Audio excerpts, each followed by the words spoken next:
कच्छप अवतार की कथा। जब दुर्वासा जी के श्राप से इंद्र सहित तीनों लोग श्री रहित हो गए, तब इंद्रादि ब्रह्मा जी की शरण में गए।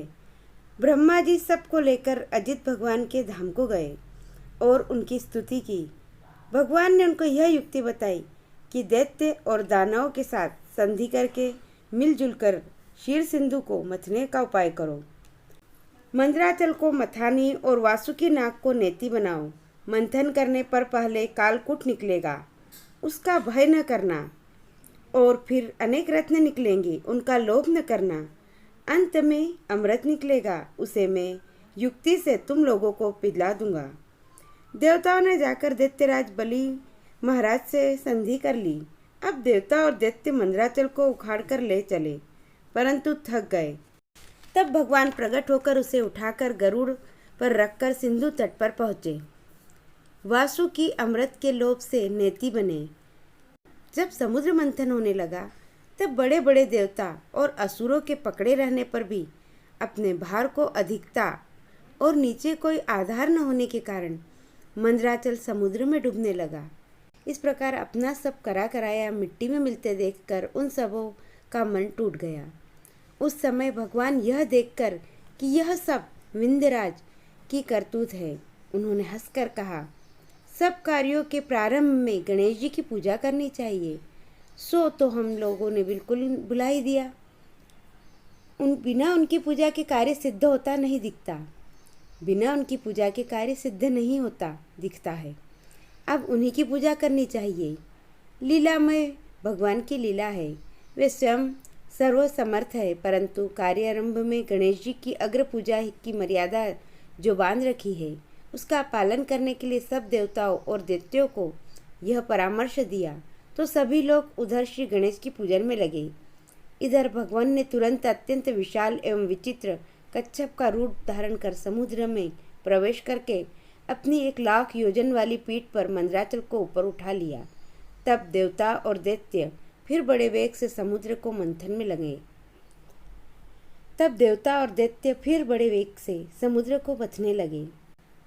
भगवान कच्छप रूप में मंदराचल को धारण किए हुए थे, विष्णु रूप से देवताओं के साथ साथ रह रहे थे एवं एक तीसरा रूप भी धारण करके मंदराचल को अपने हाथों से दबाए हुए थे कि कहीं उछल न जाए। मथते मथते बहुत देर हो गई, परंतु अमृत न निकला। तब भगवान ने सहस्त्रबाहु होकर स्वयं ही दोनों ओर से मथना आरंभ किया। उस समय भगवान की बड़ी बड़ी विलक्षण शोभा थी। ब्रह्मा शिव सनकादि जय जयकार करते हुए आकाश मंडल में पुष्पों की वर्षा कर रहे थे। उन लोगों की ध्वनि से ध्वनि मिलाकर समुद्र भी भगवान का जय जयकार कर रहा था। समुद्र से सर्वप्रथम हलाहल कालकूट विष्णु प्रकट हुआ, उसके त्रैलोक्य जलने लगा। उसे देवाधिदेव महादेव ने ग्रहण किया। फिर और भी रत्न निकले, उनमें से कामधेनु को ऋषियों ने स्वीकार किया। उच्चहे श्रवा नामक अति सुंदर बलिष्ठ अश्व को दैत्यों ने लिया। बाद में ऐरावत नामक महान हाथी निकला, वह देवताओं ने राजा इंद्र को मिला।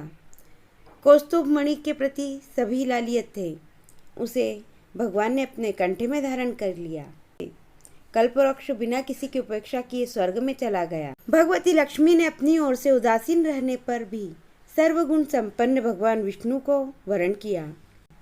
वारुणी देवी को दैत्यों ने बड़े चाव से लिया, धनुष तो किसी से उठा ही नहीं। तब भगवान विष्णु ने उसे धारण किया। चंद्रमा को अनंत आकाश में विचरने के लिए दिया गया। दिव्य शंख को भगवान ने स्वीकार किया। अंत में अमृत कलश हाथ में लिए हुए प्रकट हुए धन्वंतरी महाराज दैत्यों ने उनसे अमृत कलश छीन लिया। देवता उदास हो गए। मोहिनी स्वरूप धारण कर दैत्यों को व्याप मोहित हो अमृत कलश उनसे लेकर अमृत देवताओं को पिला दिया। देवताओं की पंक्ति में सूर्य और चंद्रमा के बीच में एक राहु नामक दैत्य वेश बदलकर आ बैठा था।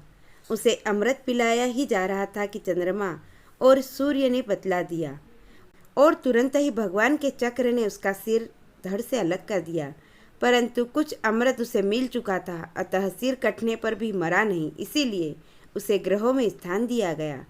राहु अब भी सूर्य चंद्रमा से बदला लेने के लिए उनके पूर्व अमावस्या और पूर्णिमा पर आक्रमण करता है, जिसे ग्रहण कहते हैं। देवताओं ने अमृत पी ही